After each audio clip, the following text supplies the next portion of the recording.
So, I know you've told me a lot about your family differences and family background, but I just want to look particularly about what we call family scripts, which are ways we behave that we don't even know, we're not conscious of, but they're like scripts laid down, and we sort of perform things without even thinking. They're expectations that we get handed down from the way our families and our cultures do things. So, one thing I'd like to explore a little bit with you, or get clarification about, is what the idea about women's and men's roles in the family, particularly around jobs, and what's expected of them in your family. So Fiona, let me start with you. What were the expectations about what men and women did in your family?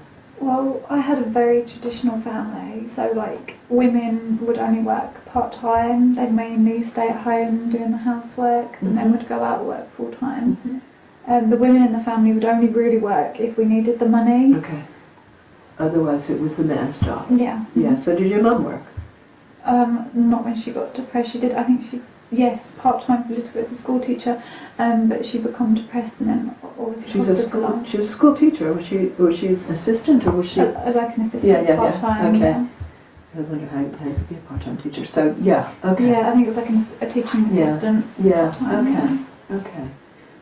Well, that sounds very different from Raja, your experience. I mean, you have mentioned that your mum was medically trained, and she also worked part-time, right?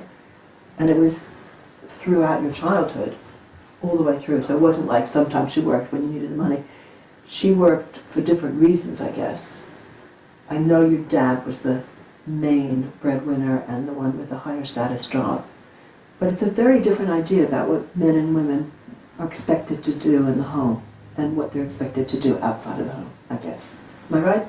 Yeah. Yes. Okay. So very different scripts.